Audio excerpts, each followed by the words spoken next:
So welcome everyone. So today we'll be solving a problem on again hexagonal lamina, but it is resting in one of its corner in HP.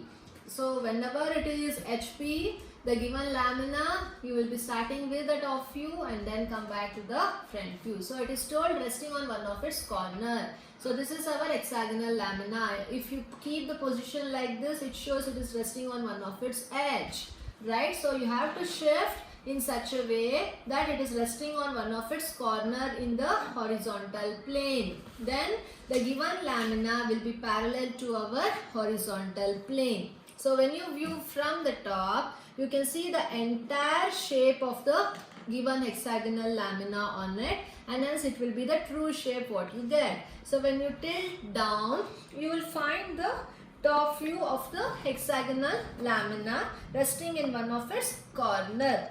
So after this, if you take the projections from each corner, then you will get an straight line as our front view. Why? Because so this is the lamina. So when you view from the front, you will just extend the projection from each corner. So it will touch our xy plane. These two corners also it will touch on xy plane. These two corners it will touch on xy plane. This corner also it touches on xy plane. So when it is viewed from the front. So it will be just having a straight line as a front view. So how will be the position when it is resting on one of its corner in HP hexagonal lamina? So you will get the true shape of the hexagonal lamina in the top view, and the projection of it will provide you just a straight line as our front view. So the next stage I will explain you after completion of the first stage. So as for the first stage, since it is resting on one of the corner, you have to start from the top view. So you have to show the corner first. So you leave some space and just draw an horizontal line. So the side here given is 25 mm. So show 25 mm. So from there, take interior angle of 120 degree. Measure 25 mm on that 120 degree line, both the side. From there, again you extend using protractor such that this is 120 and this is 120, and again measure 25 mm cut and arc. From here you measure 25 mm and cut and arc. Then you join. So then you can name it as A, B, C, D, E and F. So it is the top view which provides the true shape in top view because it is resting on one of its corner in horizontal plane. Then you will take the projection above from each corners. So when the observer views from here, A will be visible, so we will write it as A dash. Here B will be visible, F is on the same line but this will be hidden. So we will write B dash in the bracket, you will write it as F dash. So when the observer views from down, C dash will be visible, so we will write C dash. E is on the same line, this will be hidden, so you write it as E dash in the bracket. So when the observer views from here, D will be visible, so we will write it as D dash. So this is our front view. Please darken it immediately. So first stage is done. So after this, now focus what is being told. The given lamina makes 60 degree to HP. So for the second stage, always we take the inclination of 60 degree to inclination with respect to HP. So leave some space and take 60 degree to HP. So this point you can fix it, name it as A dash. You measure from A dash to D dash how much it is and you just cut an arc. So this point is our D dash. You can erase or retain the construction line. Then you can mention A dash to B dash how much it is, make a point on it. And again D dash to C dash how much it is, from here you can measure and make a point. Then you give the naming. B dash and F dash, C dash and E dash. So now we have shifted the front view to 60 degree to HP plane, right? So then you take the projection down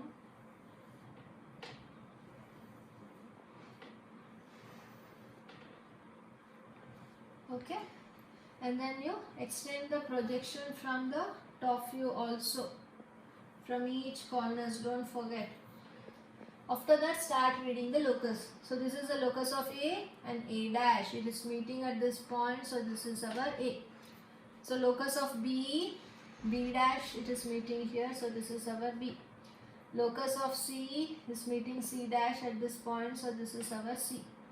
Locus of D is meeting D dash at this point, so this is our D.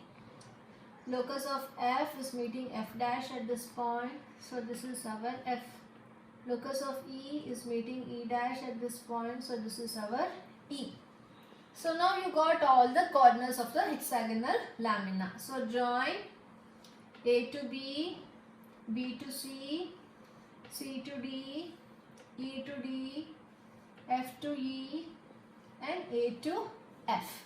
So this provides us the apparent shape of top view, and you will get the true shape of the top view, because now the surface is inclined to particular angle. Before, the surface was parallel to our XY plane. So for the third stage, they haven't given you any inclination with respect to VP, but there is some description. What is the description? The hexagonal lamina of side 25 mm is lying in such a way that one of its corner on HP.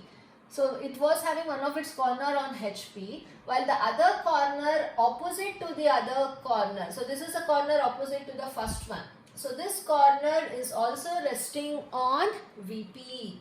So this was a corner which was resting on HP. So now the corner opposite to the corner in which it was resting in HP is now resting on VP. So this is a corner opposite to this. So now this corner should be resting on VP. It has to rest on VP means this corner has to be on our XY plane, right?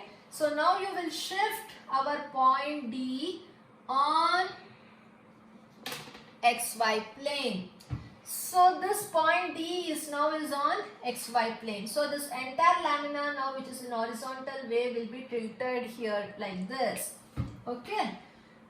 So you can write VP HP later if there is no space.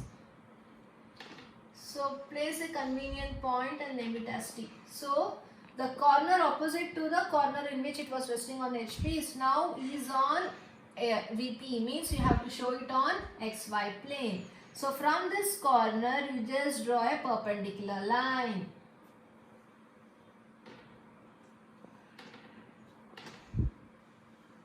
Right? Measure this distance, how much it is, and cut an arc. So you got the opposite corner A. So now remaining 1, 2, 3, 4 corners has to be determined. So for that, what you will do? You need to know this distance, how much it is. From D to this, from D to this. So from here you measure this distance, how much it is, make a mark. And again from here you measure and make a mark. So draw perpendicular line. Okay. So after that, now you measure from D to E, how much is the distance? D to E, cut an arc. From D to C, how much is the distance? Cut an arc. Similarly, from A to F, how much is the distance? A you have, keep the distance and cut an arc. Similarly, from A to B, how much is the distance? Cut an arc. So you got the point E, C, this is E and C will be on same line, and F and B will be on the same line. So this is F and this is B. So now join A to B, B to C,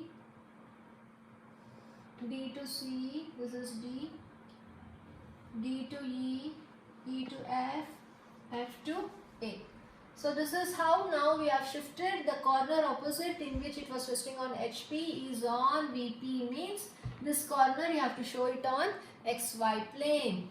After this, as usual, you will take the projection from the top view above XY line, and then you extend the projection from the front view from each points, and then start reading the locus. This is the locus of A. A dash is here, so this is our point A dash. Locus of B and B dash is meeting here, so this is our point B dash. Locus of C, C dash is meeting here, so this is our point C dash. Locus of D, this point is D down. So D and D dash is meeting here, so this is our D dash. So locus of E is meeting E dash at this point, so this is our E dash. Locus of F is meeting F dash at this point, so this is our F dash. So after naming all the corner, join A dash to B dash, B dash to C dash, C dash to D dash, D dash to E dash, E dash to E dash, and F dash to A dash. So this is our third stage. Front view, top view, and this is our second stage. So this is how you have to solve the problem, and it is given resting on one of its corner in HP, and also the corner opposite to it is resting on VP. So without the inclination of angle of VP, with the description you can decide the position of the third stage as well. Thank you.